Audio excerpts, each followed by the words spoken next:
Okay, this is IELTS speaking test. Please introduce yourself. Okay, hi and good morning. My name is Putri Sabreena, binti Suliman with the matrix number of 182201. What hobbies do you do regularly?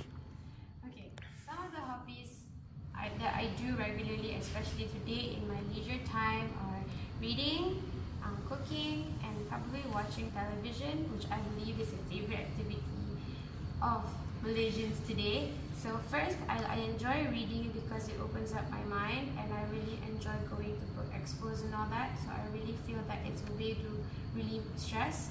And second is cooking, definitely because I love to eat. So when I love to eat, I must know how to cook. And cooking is also fun because it's a way of gathering with your family and friends. So I feel like it's a good way to unite. And next is watching television. Right now, I'm obsessed with this one TV series. It's called Empire, and I really think that it's a movie that exposes you into a different world, and I would highly recommend that for people to watch. Okay. Which new hobby would you like to try?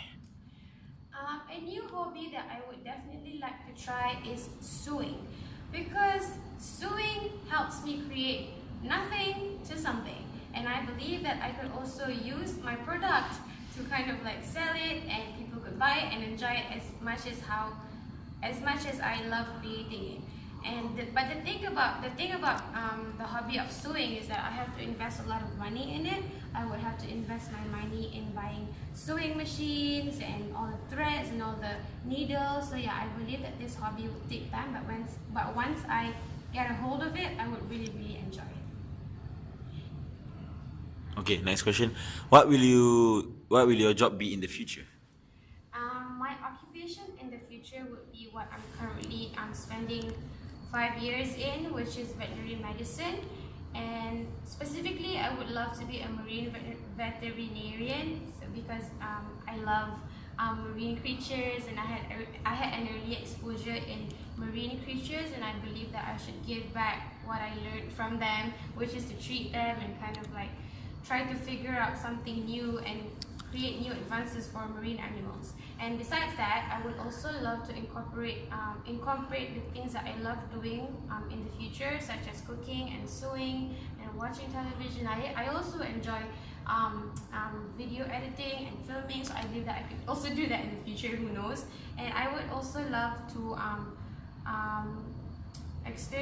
try out new recipes for people to try, and I could also sell it, and I could share it with my family and friends. And lastly, sewing.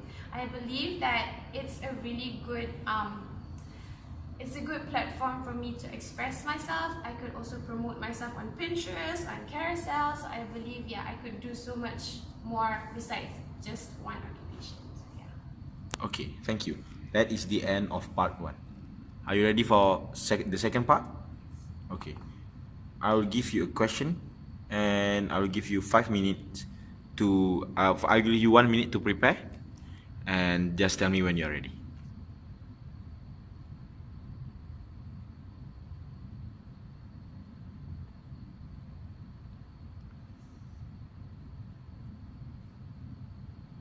Okay, I think I'm ready. Okay. Are you ready for the second part?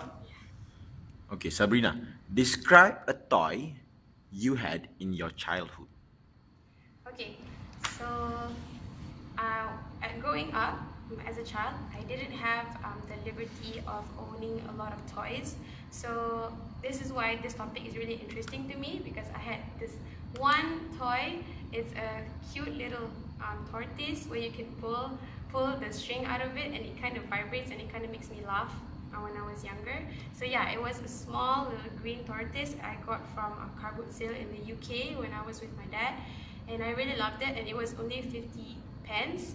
And basically who gave it to me was my dad, because he thought that I needed it, because he rarely gave me toys, but it was really cheap and it was really practical and made me laugh, so I really love it. And I was 7 going to 8 years old when I first got the toy. So I was really excited because it was considered as one of the first toys I had in my life. And I remember that toy so much because first it was not from Malaysia, it was from the UK, and it was my first toy, and it was a toy that made me laugh, and I really remember it because there was a moment where I lost it. I lost it in the UK as well, and I felt really sad. That is why I still remember it up till today. Okay, thank you. That is the end of the second part. Now we are moving on to the third part. Are you ready for the third part? Okay. From your opinion, what is the difference between toys for girls and boys? In my opinion, the most definite difference between the toys for boys and girls are definitely the color. People still live with the stereotype of boys should have toys that are blue in color and girls should have toys that are pink in color. Besides the fact that the color differs the toys between boys and girls, the toy itself is already different because boys usually are more prone to like space themed toys and action themed toys, while girls are prone to more feminine kind of toys like Barbies and My Little Pony and stuff like that. So I feel like that already is a significant difference between the toys for boys and girls. Should children be allowed to choose their toys? Okay, in my opinion and in my perspective as well, I believe that children should have the liberty of choosing their toys because toys are subjective. It is not what you see in a toy store. Toys for children can be kitchen utensils or threads or sewing machines because let me give you a perfect example. Like I watch MasterChef Junior a lot, so in the interviews they always tell the interviewer like, when I was young I used to play with kitchen utensils and now I'm interested in cooking. So yeah, I feel like toys are very subjective and children should always have the freedom to choose their toys, and by having the freedom to choose their toys as well, I feel like parents can kind of foresee what their children are really passionate in. So yeah, I feel like children should have the freedom to choose their toys. Do children learn something from toys? Based on my personal experience, I feel like yeah, children will learn a lot from toys because, like I said before, toys are subjective. Toys can be from kitchen utensils to books to actual toys that you buy from a toy store. So I feel like children can learn a lot from toys. And also, in the past I've encountered an article that explains the scientific learning behind each toy that people actually create. So especially for babies, you know how babies, they have toys where they just reach out for toys above. So there is a scientific learning behind it, in that it kind of expands the thinking of babies. So yeah, in every toy there will always be a scientific research behind it. Which one is the best way to teach children? Using toys or the real stuff at home? In my opinion, if you were to ask me that question, I feel like I'm more prone to teaching children on using what we encounter daily, because we don't know, because I feel like the danger lies more to that as compared to toys, because toys are already approved for safety and all that. So I feel like children should be exposed to things that they see daily so that they are aware, and they could also educate their friends as they grow up. So yeah. Okay, my last question. Which one is the best educational stuff? Toys or mobile applications? Okay. In my opinion, especially today, I feel like mobile devices they help children learn more, because if you compare actual toys and technology, the spectrum of learning is bigger in technology. But of course, when children tend to over-rely on technology, in every bad thing that they do or every good thing that they do, it depends on the circumstance.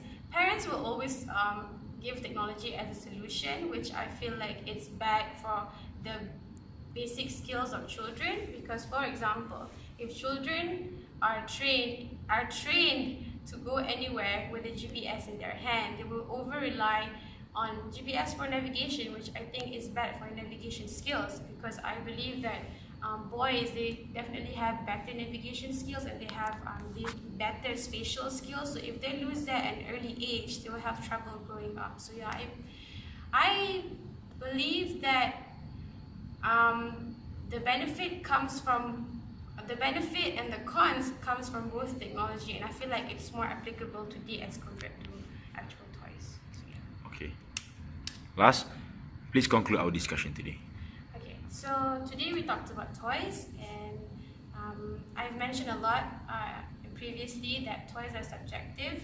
It ranges from very simple stuff to very complex stuff, and we should always keep in mind that everything that is created has a scientific understanding and research behind it. So I feel like parents should always be aware of that so that they can educate their children in prioritizing, which is more important, so that they know how to prioritize.